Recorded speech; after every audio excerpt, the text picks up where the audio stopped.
पूरी कोशिश कर रहे हैं कि हम अपनी कंट्री को ऐसे सिचुएशन में अपनी कंट्री को एस्टैब्लिश कर पाए ताकि इकोनॉमिकली हम अपने कंट्री को एस्टैब्लिश कर पाए। ये वॉर सिर्फ एक रशिया का और यूक्रेन का वॉर नहीं है। इस कंट्री में कहीं इस वॉर में कहीं ना कहीं से सारे देश की कंट्री इसमें इन्वॉल्व है डायरेक्टली और इनडायरेक्टली विदाउट बिना किसी शर्त के बिना किसी चीज के। ये चीज है कि ये यूएसए इस वॉर को इस वॉर को कहीं ना कहीं इन्फ्लुएंस कर रहा है।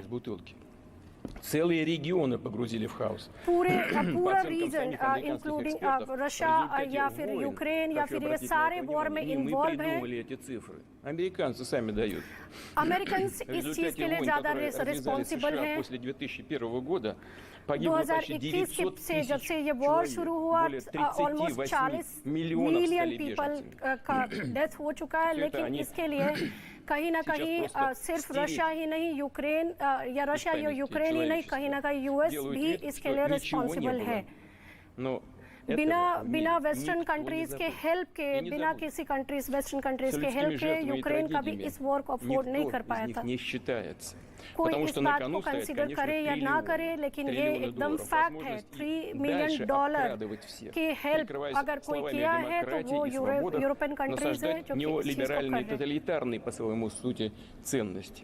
Навешивать ярлыки на целые страны и народы, публично оскорблять их лидеров. जो भी लीडर्स है जो हेड ऑफ द स्टेट है या फिर यूरोपियन यूनियन के पार्ट है या फिर यूएन है, ये सारे लोग इस कहीं ना कहीं इस स्कैंडल में इन्वॉल्व हैं। सबकी उतनी ही रिस्पॉन्सिबिलिटी है जितनी रशिया की है। अभी के टाइम पे रशिया को सोशली इकोनॉमिकली हर जगह से बाइकआउट कर देने से ये सारी प्रॉब्लम सॉल्व नहीं हो जाती है। हम एक ओपन वॉर टॉक चाहते हैं। Они стали делать антироссию.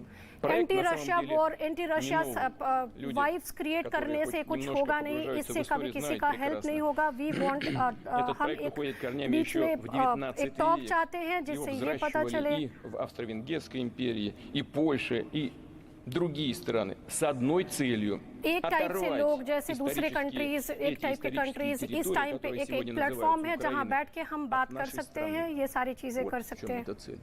Ничего нового нет.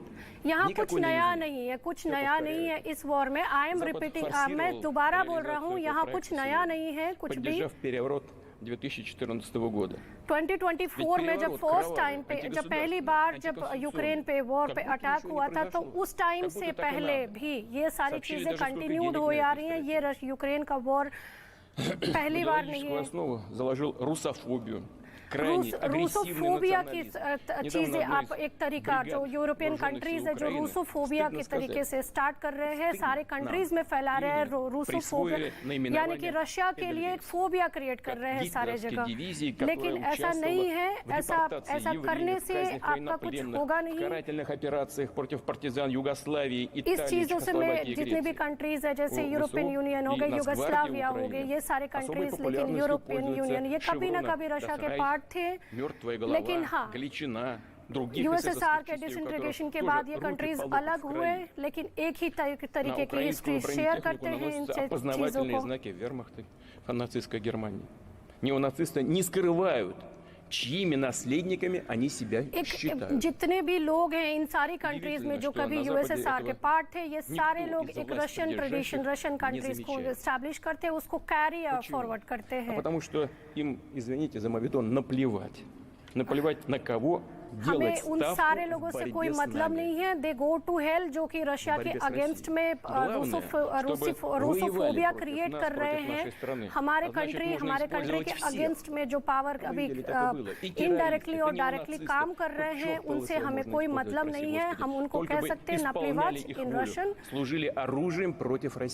रशिया के अगेंस्ट में आर्म इकट्ठा करने से या फिर वेपन्स इकट्ठा करने से कुछ होगा नहीं। इसके लिए आपको कहीं ना कहीं से रशिया की पावर को, रशिया की चीजों को डिस्टैब्लिश करना होगा, जो कि संभव नहीं है। Сейчас замысел один — направить агрессию आपका प्रोजेक्ट कभी कंप्लीट नहीं होगा। रशिया हमेशा रहेगा और रशिया था और हमेशा रहेगा। अगर आप यूक्रेन का या फिर किसी और कंट्री के मदद से कुछ भी करेंगे तो ये कुछ होगा नहीं। हम कभी किसी बात से अग्री नहीं होते कि आप अपनी कंट्रीज को के अपने पर्सनल बेनिफिट के लिए यूक्रेन में जाके आप चीजों को एस्टैब्लिश कर रहे हैं, लेकिन अब ये वॉर आपको कहीं पे भी फुलफिल करने के बावजूद भी आप इस चीज को कंटिन्यू नहीं कर पाएंगे। हमारे पास हमें ये इल्जाम लगाया जाता है कि हमने यूक्रेन को नेचुरल रिसोर्सेज के लिए हमने उस पर अटैक किया, लेकिन मैं ये जानना चाहता हूँ कि रशिया यूक्रेन में स्पेशली डॉनबास रीजन में जो लोग हैं, क्या वो रशिया अपने गवर्नमेंट के चीज़ों से खुश है, गवर्नमेंट की पॉलिसी से खुश है कि नहीं है।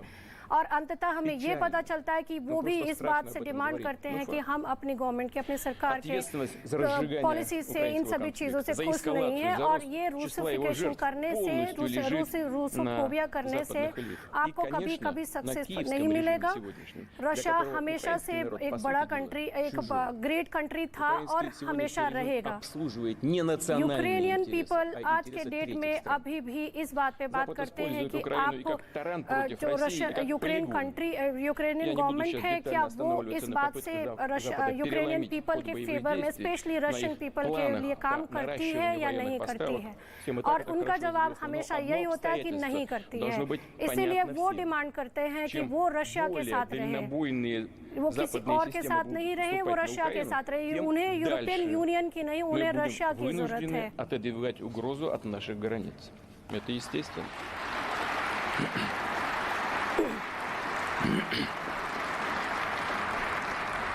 Элиты Запада не скрывают свои цели. और ये जो वेस्टर्न कंट्रीज जो कि अपने हित के लिए कुछ भी कर सकते हैं, स्ट्रैटेजिकली किसी भी कंट्री को इन्फ्लुएंस कर सकते हैं, बट हमारे यूक्रेन केस में हमारे लिए क्या ये मैटर करता है? ये एक अपने लोकल कॉन्फ्लिक्ट को, ये यूरोपियन यूनियन कंट्रीज एक अपने लोकल कॉन्फ्लिक्ट को स्टेट लेवल पे या फिर इंटरनेशनल लेवल पे लेके आते हैं अपने पर्सनल बेनिफिट के लिए, और इस चीज को ये हमेशा से दूसरी कंट्री के अगेंस्ट में यूज करते आते हैं। क्योंकि हम जब बात कर रहे हैं एक वॉर की, एक सिचुएशन की जो कि so called European union country है, लेकिन हम ये कोशिश करना चाहिए, जानना चाहते हैं कि आखिर यूक्रेन में ऐसा सिचुएशन क्यों आया। एक ऐसा वॉर का सिचुएशन, एक ऐसी चीजों की सिचुएशन जिसके लिए यंग जनरेशन वहाँ पे सबसे ज्यादा सफर कर रहा है। क्यों सफर कर रहा है? क्यों आखिर यूक्रेन इस चीज के लिए यूरोपियन यूनियन के, अदर कंट्रीज के हेल्प लेता है? हमारे कल्चर, हमारी चीजें जब रशिया से मैच करती है, रशिया की तरह है, तो क्यों ना हम रशिया के साथ रह सके? हम एक फैमिली मेंबर है, एक कंट्री है, एक कल्चर है, क्यों हम दूसरी कंट्रीज के साथ